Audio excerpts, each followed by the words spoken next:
Good morning on this St. Patty's Day. We're out here working in Fairfax today.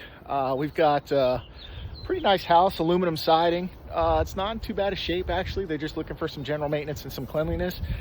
Just did a walk around with the homeowners. They prefer not to be on camera, which is fine. Anyway, I'll show you the house a little bit, and then we're going to do the whole process today. You're going to see us start to finish how we handle a residential soft wash of a home. This one will include all the siding from the gutter faces down to the foundation wall, the front porch, and the walkway. So here we go.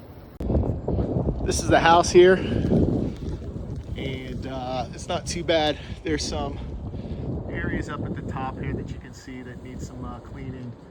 A little bit by the window, some algae growth, but nothing too bad.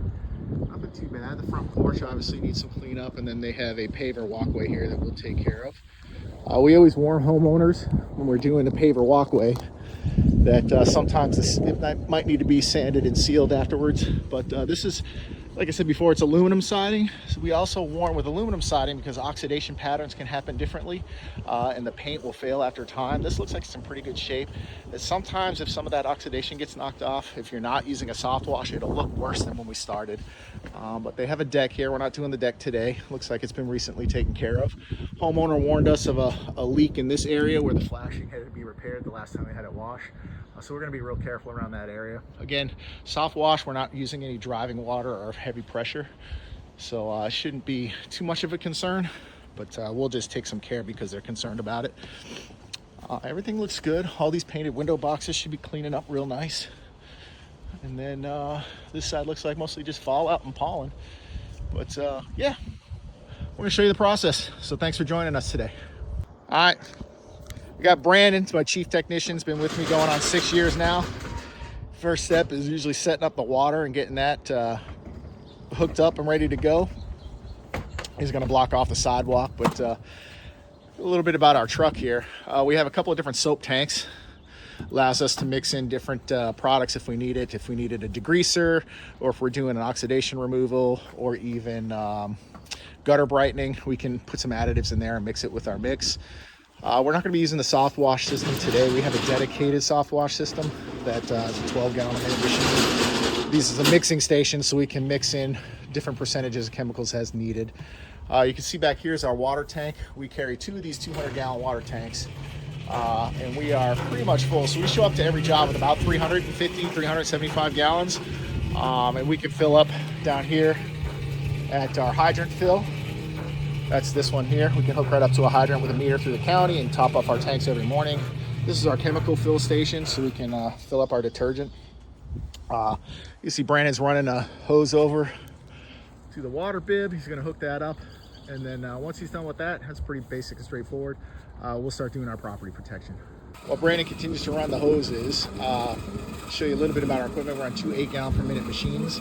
These run at about 3,500 PSI out of the box, but we throttle them down to about 2,800 PSI and then continue to adjust the amount of pressure we have by using specialized tips. So when we use a downstream technique to soft wash, we're generally running about 500 to 800 PSI off the tip, but we're still able to capture the high volume of water, and we mix that with some injectors here. We can inject our chemicals through the injector system over here.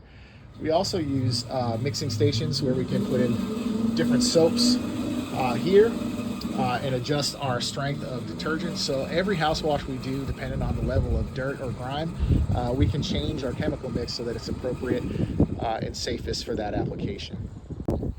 You see Brandon's already run the high pressure line as well. We use our reels for storage only. That just helps us extend the length of time that our reels won't need to be repaired or replaced. Then we take our quick connect off and we plug it in to the machine that we're going to be using here. This allows us maximum flow, maximum efficiency, and keeps things moving along. Here Brandon's doing first stage of property protection. We walk the entire house with the homeowner and look for any damage or concerns that we might have and point that out.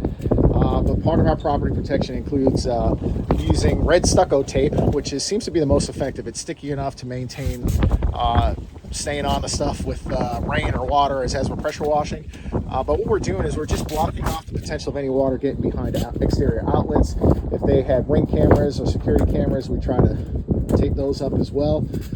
We'll tape off the light switch. I'm sorry, the light switch. We'll tape off the doorbell, and we also like to tape off any keyholes to prevent any water from getting in there and causing any premature corrosion. One of the things we run into all the time is internet boxes. Verizon has new gray boxes that are pretty much watertight. You can see these are the older ones, and they have louvers in the back.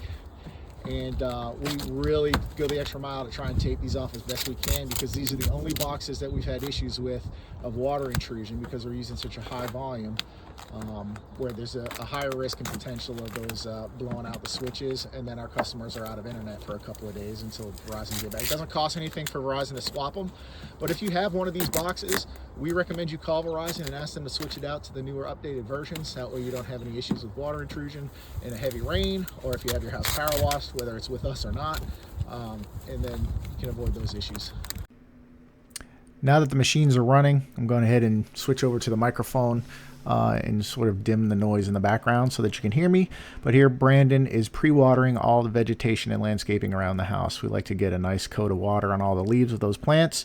Also get the grass that's closest to the house wet and damp, just to make sure that any overspray that may land on those flowers or plants doesn't sit very long and cause any harm or damage to the vegetation. We'll also take some time to pre-water the deck, get a coat of water on there so that we don't affect any of the stain or cause discoloration. But we'll do this on every single job. Today's a little bit cooler. It's only about 48, 50 degrees, so it's less of a concern than when it's 90 or 95 degrees in peak season in the summer. But again, we try to do every job the same way so that we don't make any shortcuts or make mistakes. It's just an extra precaution, one of the things that we do that some companies don't do, and you'll find that your leaves start to brown out or dry out and your plants die, and it's a problem. So we try to avoid any issues or potential risks to your property that we can by just taking a few extra minutes to take these steps. Here Brandon is beginning applying detergent. You'll notice that he has already pre-wetted the asphalt driveway to prevent any streaking on that as well.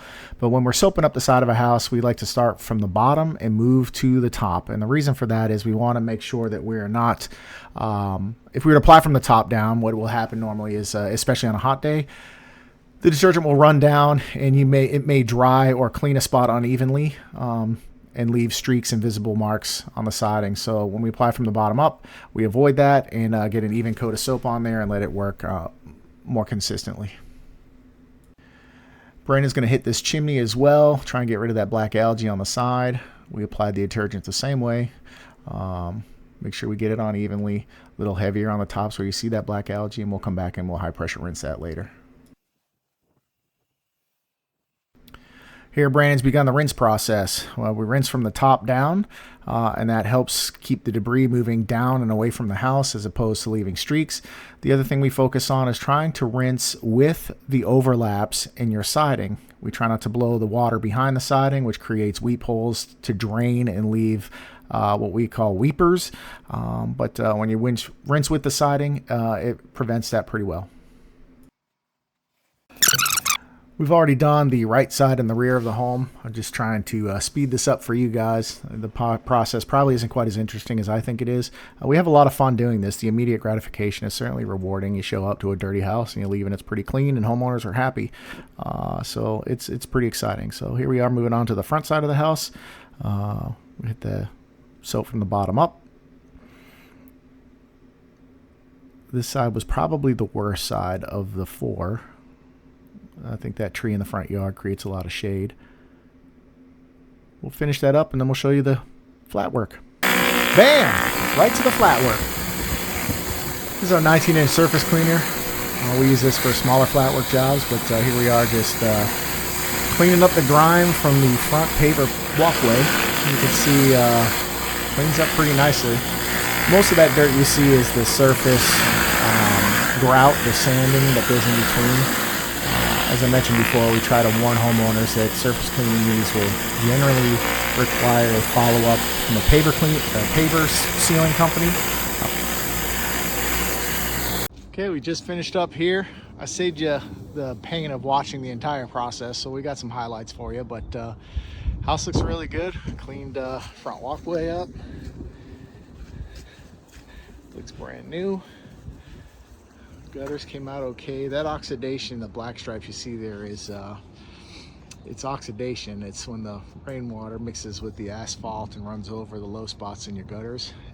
We can take those off, but it's a gutter brightening service. It's not with a standard house wash. And we'd have to see if we can make sure we can reach everything. But these came out pretty good. Spots up there came off nice. We hit the chimney on this house as well, so we got all of the black algae that collects up there. You saw the process. Pretty straightforward. We only ran one machine so we could video, but generally we run 2 machines in this entire house, including the front walkway. Would take about 45 minutes. But everything looks really good. All the algae came off the windows and the concerns. No issues with that spot on the roof that they were worried about. It's another one in the books for Pro Exterior Wash Plus. Give us a call, 703-596-9446. Visit us online, proexteriorwash.com, for your free instant quote.